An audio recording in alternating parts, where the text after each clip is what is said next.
and gentlemen, and welcome back to the world of V-Gaming Junkie News. King Kong crushed the draw, so there's nothing but pure gaming-related meatiness. It is all about the electronic good stuff as we dive deep in all that's new in the various interactive virtual worlds. So it seems gamers aren't the only ones opposed to NFTs in video games. Plenty of game developers are speaking against the disgusting practice too. One actually expressed surprise that this hasn't been identified as a pyramid scheme, while another compared it to burning down a rainforest. 70% said their studios have no plans to implement NFTs, but that just means the other 30% work for some very questionable companies. I usually start out with horrible news stories and work my way towards more uplifting ones, and this is still terrible because NFTs, but it's nice to know a lot of people in the industry oppose this too. Hopefully those voices are the ones that triumph, since the industry doesn't seem to actually care about the fans anymore. I'm talking as a collective whole, of course. There's still plenty of companies that do care, but unfortunately there's enough of the bigger ones that don't. And the backlash against Battlefield 2042 justifiably continues, with the subreddit's admins threatening to close the page because of all the heat on it. Supposedly, EA's considering the free-to-play route with the game, although I can't imagine that will help too much. It's sort of funny because Battlefield 5 itself was recently made free briefly on Amazon Prime not that long ago. If EA's smart, they'll actually try to fix the numerous problems people are complaining about. No, EA, adding more microtransactions isn't how you fix a broken game. Trust me, you can ask Bethesda how that's doing for their reputation. Just maybe actually make the game good and then we'll talk, huh?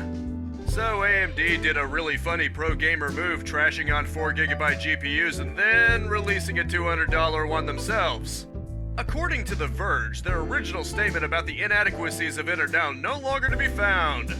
The GPU in question is the R6 6500 XT with 4GB of VRAM. Naturally, there's an archive version of the blog post, and AMD should probably learn the age-old truth. Anything on the internet is wedged there permanently, and any attempts to remove it will only shine a spotlight on it.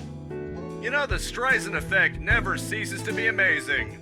Next up is sure to be the smallest news story of the bye week. I'm sure most of you haven't heard about it. You ready for this? Come closer. Microsoft bought Activision. No, but seriously, if you haven't heard of that, welcome to the surface world, Vault Dweller.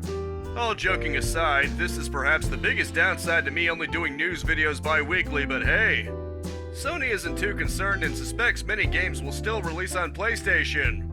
Admittedly, as much as I detest many of Sony's actions, and as a PC gamer I wouldn't really be hurt by this even if I played brand new titles, I'm more against exclusives.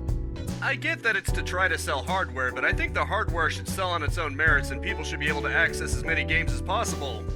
Just an artificial cap, really, and Sony's allowed so many of their games on PC, but we shall see.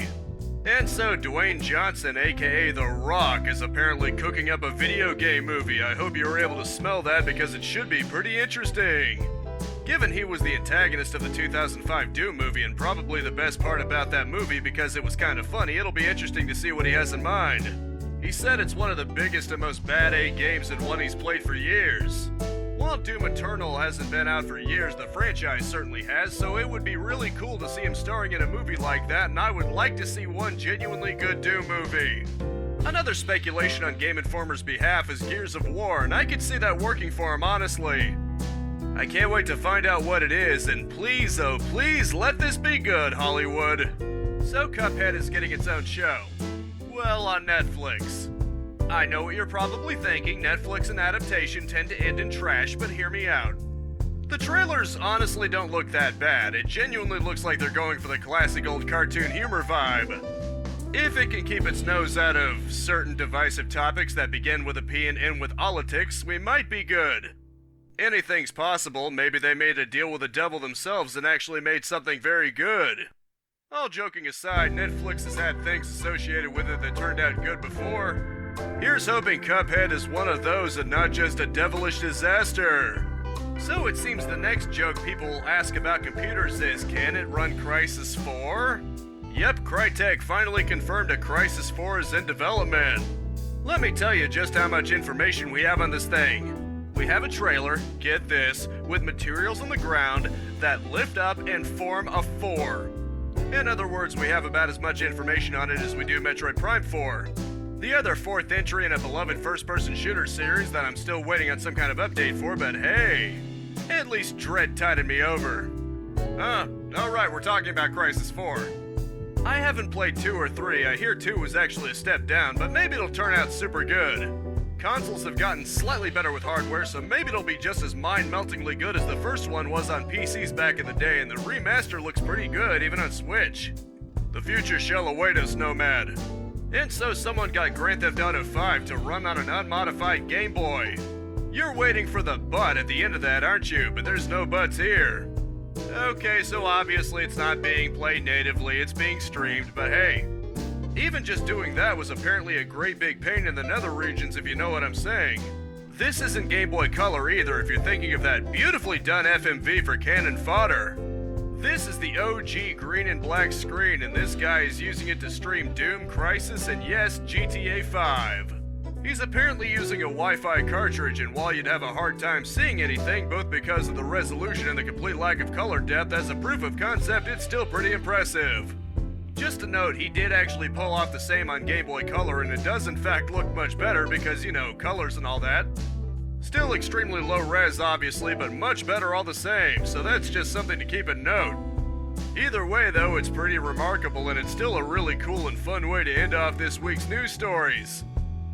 As always, from the page of Games Radar, it's time for the latest batch of release dates fresh out of the oven. The 27th starts out with Circuit Superstars for PS4, Deflector for PC, and Rugby 22 for PC, PlayStation, and Xbox. It rounds out with Vagante for PS4, X1, and Switch, as well as Zenith The Last City for PC, Quest 2, and PSVR. The 28th has Pokemon Legends Arceus for Switch, Return 2 Runaway for PC, Xbox, and Switch, as well as Uncharted Legacy of Thieves Collection for PS5. February begins with Life is Strange Remastered Collection for PC, PS4, X1, and Stadia on the 1st. The 4th has Cheftastic Buffet Blast for PC and Dying Light 2 Stay Human for PC, PlayStation, and Xbox. The 8th starts with Model Builder for PC, Oli Oli World for all major platforms, new and old, and Rumbleverse for PC, PlayStation, and Xbox. This is followed up with Sifu for PC and PlayStation, while the 9th has Unbound Worlds Apart for PlayStation. The 10th begins with Crossfire X for Xbox, Edge of Eternity for Xbox and PlayStation, as well as Egglia Rebirth for Switch. Finally, rounding things off is multiple Kingdom Hearts games, all for Switch. They are 1.5 plus 2.5 Remix, 2.8 Final Chapter Prologue, 3 plus Remind, and Integrum Masterpiece. All are a cloud version, presumably meaning it's going to be streamed onto the system. Which is a little lame, but better than nothing, I guess. This week's epic freebie until next Thursday is Daemon Ex Machina, mech pilot game with single-player co-op and deathmatch. And as always, that rounds out this news week. I hope you enjoyed it and were well enough informed. As always, I Let's Play every single day, 10 a.m. and 2 p.m, live stream Mondays and Fridays unless otherwise specified at 4:30 p.m, and I swap between game reviews and game news videos Thursdays at 6 p.m. That's Eastern Standard Time, of course.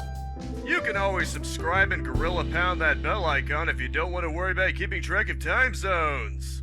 A like is always appreciated for the algorithms, but I just hope you genuinely enjoyed it, and that is it for now. Thank you so much for tuning in with me.